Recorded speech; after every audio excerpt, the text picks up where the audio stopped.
Hey everybody, welcome to your science class for this week.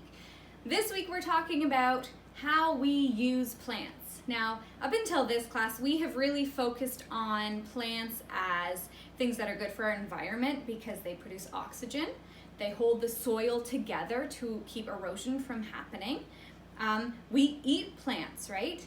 And then if we're not eating plants, we're eating an animal who ate a plant. So we understand that as part of the food chain, plants are really important.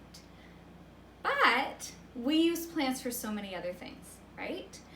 We use plants for clothing. Cotton is a plant.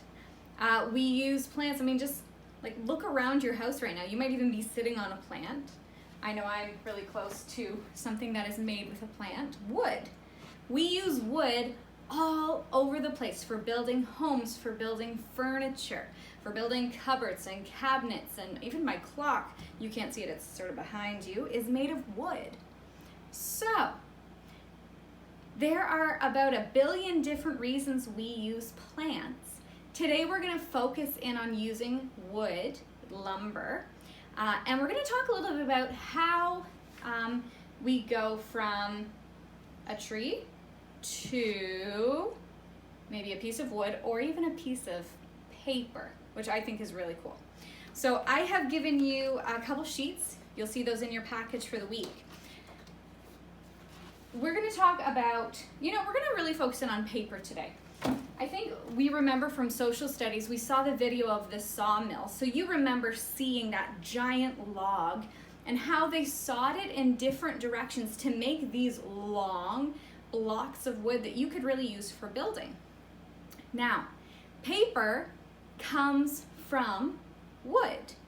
There is a paper plant somewhere in northern Ontario, and I can't remember which town it is in, but it has a really unique smell. So my family lived in northern Ontario, and every time we would drive up to see my grandparents, this one town we would drive through, you wouldn't even have to open the windows. You could smell the paper plant. To be honest, I kind of thought it smelled disgusting. My mom just thought it smelled like home because she remembers that smell from her childhood.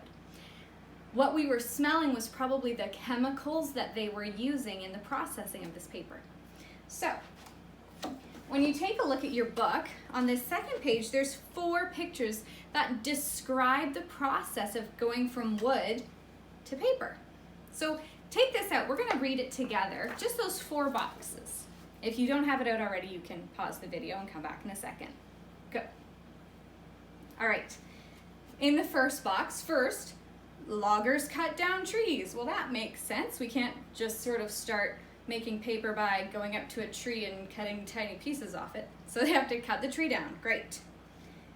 Next, the trunks of the trees are chopped into tiny pieces. So when we think about our wood chips at school, that's the idea here. They're cutting them into tiny little pieces. They would be smaller than the wood chips, but you're taking that big log and you're grinding it up until it's very small, okay? Number 3, chemicals are added to the mixture and it is heated.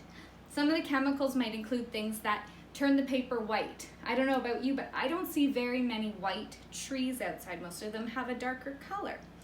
And other chemicals that are going to allow the paper to be soft and are going to allow it to be written on easily, all sorts of different things. Finally, and this picture is so cool when you see the size of it.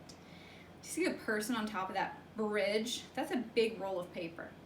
The wood mixture is flattened into sheets of paper. So this is really, really cool. Now, your job today, and this is cool, and you know what? You don't have to do this one. This one is a tricky one. It's kind of more of an art project than it is a science project, but did you know you can actually make your own paper at home? So, I have sent along some instructions for how you can take the paper that you already have in your recycling box and turn it into a brand new homemade sheet of paper. When you finish, you can use this paper and turn it into a special card or a special piece of art. You do not have to hand this in to me, but if you would like to send a picture to me if you do complete this project, I would love to see it. So, go onto your schedule, click the link for the instructions if you're interested, and go have fun making your own piece of paper. I will talk to you guys later. Bye.